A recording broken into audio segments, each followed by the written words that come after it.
कर्मचाऱ्यांनो, जे काही दुपारपासून तुमच्या बघण्यात येत आहे, ऐकण्यात येत आहे, व्हिडिओच्या माध्यमातून जे तुमच्या कानापर्यंत येत आहे, कर्मचाऱ्यांनो कुठल्याही गोष्टीवर विश्वास ठेवू नका।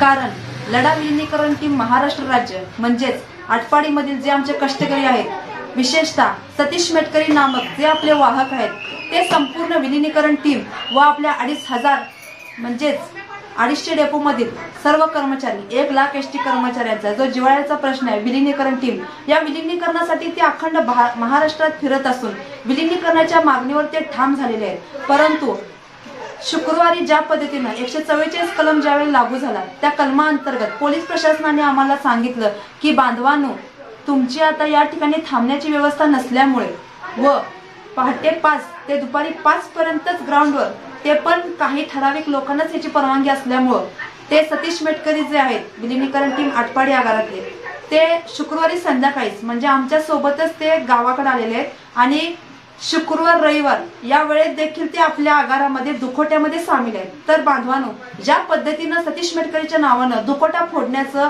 परत कर्मचाऱ्यांच्या अन्नात विष कालवायचं व कर्मचाऱ्यांची माती फोडायचं जे काय आरोप केलेले आहेत, मी त्यांना आव्हान करते की जे कोण बांधव त्यांच्यावर जे हे आरोप करत आहेत ना, ते आरोप त्यांनी सिद्ध करून दाखवावेत। कुठल्या कर्मचाऱ्यांच्या अन्नात आम्ही विष कालवलेलं आहे किंवा कुठल्या कर्मचाऱ्यांची माती आम्ही भडकवत आहोत, ते आम्हाला त्यांनी स्पष्ट करावे। आणि ज्या पद्धतीने सांगितलेलं आहे की सतीश मेटकरी हे शिष्टमंडळ घेऊन परिवहन मंत्र्यांना भेटायला गेलेले आहेत, तर ते शिष्टमंडळ कोण कोण आहेत, त्या शिष्टमंडळामध्ये काय काय करत आहेत, आज या ठिकाणी यावेळेस सुद्धा सतीश मेटकरी आटपाडीमध्ये दुखोट्यामध्ये बसलेले असून मग परिवहन मंत्र्यांच्या भेटीला कोण गेलेला आहे? मला कर्मचाऱ्यांना तुम्हाला हेच सांगायचं आहे की कुठेतरी समाजकंटकांना व आपलं वर्चस्व ज्यांना सिद्ध करायचं आहे किंवा विलीनीकरणाच्या या लढ्यामध्ये आपल्या एक सर्वसामान्य म्हणजेच वाहक कर्मचाऱ्यांना कुठतर त्यांचं हे जे वाढतं वर्चस्व आहे किंवा प्रस्थ आहे, हे कुठतर त्यांना करून द्यायचं नाहीये। याच्यामुळे कर्मचाऱ्यांमध्ये संभ्रम निर्माण करायचा आहे। या संभ्रमामध्ये कुठतर आपल्या कर्मचारी विखुरला जावा, जेणेकरून आपल्या लढ्याला वेगळं वळण लागावं, आपल्या कर्मचाऱ्यांमध्ये भांडण व्हावेत व आपापसात कर्मचारी भांडून वेगळा व्हावा, असा कुठला तरी प्रयत्न असणार आहे। त्यामुळे बांधवांनो, मी तुम्हा सर्वांना आवाहन करते की कुठल्याही भूलथापांना बळी न पडता, कुठलेही ऑडिओ क्लिप न ऐकता समोरासमोर त्या सतीश मेटकरींना तुम्ही कॉन्टॅक्ट करू शकता। ज्या कर्मचाऱ्यांना सतीश मेटकरींचा कॉन्टॅक्ट नंबर हवा असेल त्यांनी कृपया आमच्याशी संपर्क साधावा आणि लढा विलीनीकरण टीम महाराष्ट्र राज्य व सतीश मेटकरी हे पूर्ण आणि पूर्ण आपल्या विलीनीकरणावर ठाम आहेत। आणि आज ज्या पद्धतीने दुपारी जे सांगतात की जे शिष्टमंडळ गेलेलं आहे किंवा शिष्टमंडळावर कोणी विश्वास ठेवायचा नाहीये, तर बांधवांनो, मी सर्वांना त्यांच्या वतीने सांगायला तयार आहेत। त्यामुळे कर्मचाऱ्यांनो, जर आमच्या कुठल्या भावनेने तुम्हाला त्रास झाला असेल किंवा जर तुम्हाला वाटत असेल की खरंच आम्ही अन्नात विष कालवत आहोत, तर कर्मचाऱ्यांनो, पहिल्या सगळ्या गोष्टीची शहानिशा करा। कुणाच्याही भूलथापावर विश्वास न ठेवता फक्त आणि फक्त आपल्या कर्मचाऱ्यांच्या बाजूला राहावा।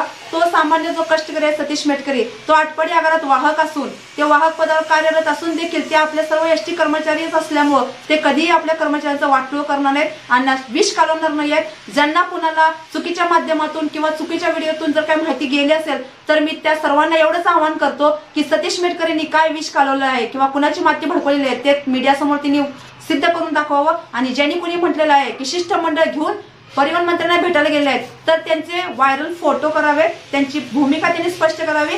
फक्त मला एकच म्हणायचंय, ज्या कर्मचाऱ्यांनी आझाद मैदानावर आपलं सर्वस्व, ऊन वारा पाऊस सुख दुःख ज्यांनी घालवलेलं आहे, त्यांनीच आपलं स्टेटमेंट, त्यांनीच आपली माहिती माध्यमांना द्यावी व त्यांनी व्हायरल करावे। का? कारण की आताच्या घडीला आमचा कर्मचारी खरंच खूप मनस्थिती त्याची नाही आहे, त्याला खूप द्विधा मनस्थिती आहे। कर्मचारी अशा वारंवार अशाच्या घटना घडत आहेत, त्यामुळे आमचा कर्मचारी एकदम त्रासलेला आहे। त्यामुळे कुठल्याही कर्मचाऱ्याचा मानसिक विचार करता तुमच्या अशा चुकीच्या बातम्यांमुळे किंवा असा कर्मचारी असा फुटला तसा फुटला या अशा बातम्यांमुळे कुठतर आपल्या कर्मचाऱ्यांची मानसिक काय स्थिती होत असेल याचा कृपया विचार करावा। आणि सतीश मेटकरीची जर बाजू सांगायची झाली तर सतीश मेटकरी हे आपले कष्टकरी कर्मचारी आटपाडी आगारातले आहेत, ते आपल्या विलीनीकरणाच्या मागणीवर ठाम आहेत। जर तुम्हाला त्यांच्याविषयी काही जरी शंका असेल तर तुम्ही त्यांच्याशी डायरेक्ट संवाद देखील साधू शकता।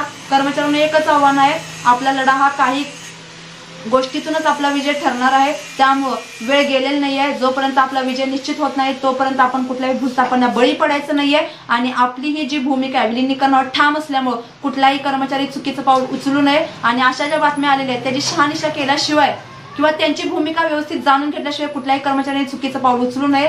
त्यामुळे मी सगळ्यांना आवाहन करते की आपल्या तब्येतीची काळजी घ्या, आपल्या शरीराची काळजी घ्या, सोबत कुटुंबाची काळजी घ्या। लढा विलीनीकरण टीम महाराष्ट्र राज्य ही आपल्या